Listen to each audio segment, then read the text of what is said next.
Iran के हाथों मार खाने के बाद एक जानिब अमेरिका जंग बंदी की बातें कर रहा है, तो दूसरी जानिब मशरिक़ वस्ती में हज़ारों फ़ौजी भी भेज रहा है। हज़ारों फ़ौजी मशरिक़ वस्ती में पहुँचने लगे। क्या अमेरिका मज़ीद जारियत करना चाहता है या ईरान में ज़मीनी फ़ौजी उतारना चाहता है?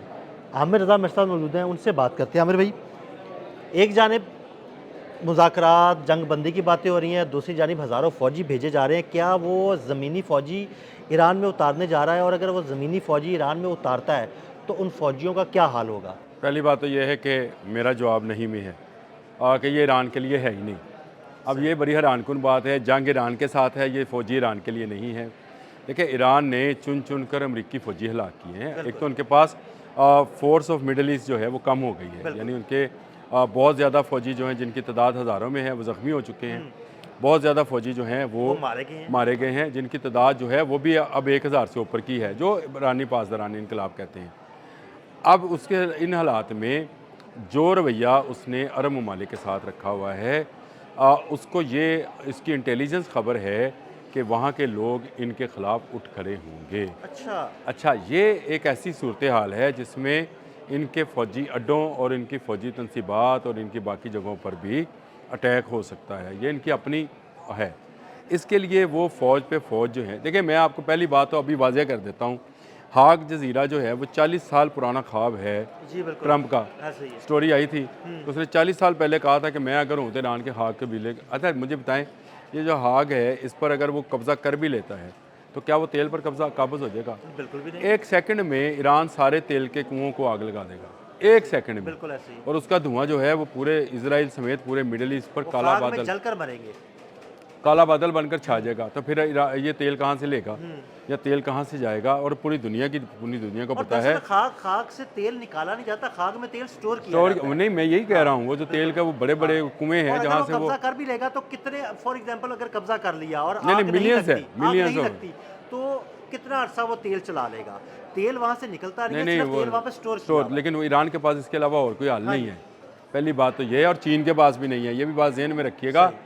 यहाँ पर अगर ज़मीनी हमला होता है तो ये एक ब्लास्ट की सूरत में उड़ेगा और इसका धुआं पूरे मिडल ईस्ट को जो है अपनी लपेट में लेगा। बिल्कुल ठीक और है। ये काले स्याह बादल, वैसे इस बारे में एक हदीस भी है, मैं उस पर इसलिए नहीं जाऊँगा, फिर आप कहेंगे यार ये इस्लामी मामलात पर भी चला जाता है बार बार।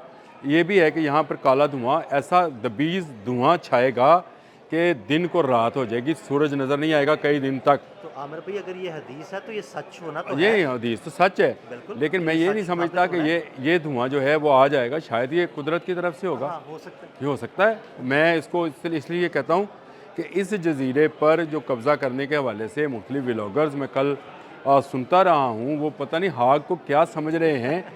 ईरान चुन चुन कर अगर हैफा के ऑयल टैंकर्स को निशाना बना सकता है, सालम एयर बेस को निशाना बना सकता है, कुवैत में, इराक में निशाना बना सकता है, दुबई की आज आपने हाँ मेरे जी। साथ बात की थी, दुबई की पोर्ट के ऊपर उनके ऑयल टैंकर्स को निशाना बना सकता है, तो हाग तो उसका हिस्सा है। उसका हिस्सा है, चंद किलोमीटर दूर है उसके और यहाँ साहिली पर इलाकों से। जो वो जाल बिछा चुका है उसमें आग लगाने की बिल्कुल उसको ज़रूरत नहीं है। बिल्कुल।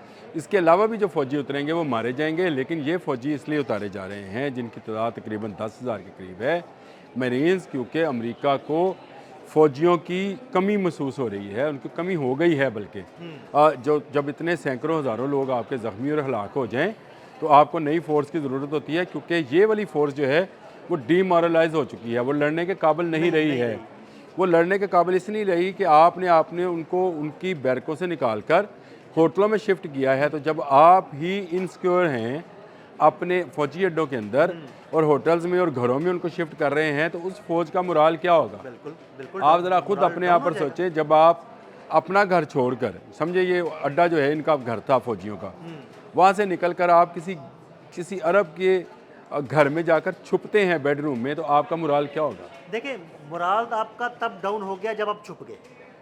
जब आप छुप गए, तो आप सामने आने छुपते से ही घबरा तब है गए। जब आपका मोरल डाउन होता है। और वो चुन चुन कर आपको मार रहा है, चुन चुन कर, जहाँ होटल में, जहाँ घर में, जहाँ पर आप अपना कंट्रोल सेंटर बनाते हैं, अपनी एम्बेसी बनाते हैं, वो उसको निशाना बना लेता है। और उसके लिए ये कोई मुश्किल काम नहीं रहा। यानी वो अपने 20, 25, 50 ड्रोन्स भेजता है, उसमें से आपने रोज़ाना फिगर्स देते हैं हमने इतने गिरा लिए, आपने 48 गिरा लिए होंगे, 49 गिरा लिए होंगे, जो एक निशाने पर लगेगा ना, वो असल में निशाना उसका ये था, असल ड्रोन वो होगा। वो।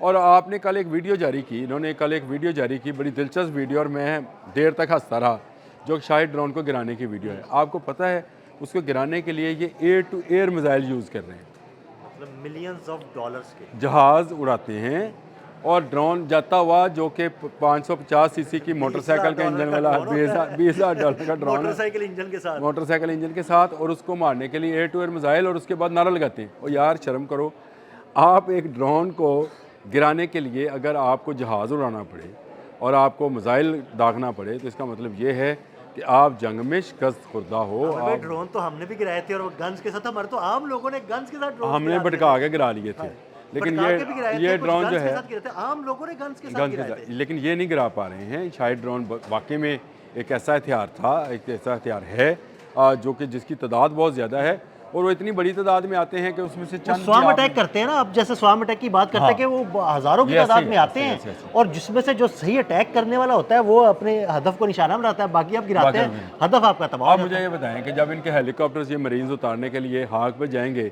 तो क्या ड्रोन इनका इंतजार नहीं कर रहे होंगे, इन हेलीकॉप्टर्स का, कर रहे हैं इन हेलीकॉप्टर्स का। तो ये ऐसे, मैं कल हादसा, दूसरी बात ये कि क्या आसानी से हेलीकॉप्टर वहाँ पे पहुँच जाएगा? ये स्टोरी जो थी, जब ये पहले दिन भी आई थी, तो मैं उस वक्त भी हंसा था। जो मुल्क 28 फरवरी से शुरू होने वाली आज 31 हो गई, यानी 32 रोज़ा जंग में अपनी एक लॉन्च बोर्ड आपने हुरमुज़ से नहीं गुजार सका, वो हाक जजीरे पे कब्जा करने की बातें कर रहा है। जो आपने हुरमुज़ को क्रॉस करके, जो अपनी बेसिस नहीं बचा सका, अपने दिफाई निज़ाम नहीं बचा सका, वो हाक जजीरे पे अपना कब्जे की बातें कर रहा है। अपना वॉक्स नहीं बचा सका, अपने KC 135 के जो 9 यूनिट्स हैं उनको नहीं बचा सका। जिसका कुछ नहीं बचा है, वो कह रहा है कि मैं पूरा अपने हरमज़ क्रॉस करूँगा इस तरह से, और क्रॉस करने के बाद हाक पे उतर जाऊँगा। और ये ऐसा ख्वाब है, या ऐसी वो टॉम क्रूज़ की फ़िल्म है मैट्रिक्स टाइप की। नहीं, वो टॉम क्रूज़ हो तो कर सकता है, हाँ, वो फिल्म भी हो सकता है हॉलीवुड के अंदर। मैं हमेशा ये बात कहता हूँ, ये बड़ा नामुमकिन सा बात है, लेकिन ये फ़ौजी जो हैं ये दोबारा इसलिए लाए गए हैं अमेरिका से कि ये इनको अभी तक मार नहीं, चिपेड़े नहीं पड़ी, इनको भी चिपेड़े पड़ेगी।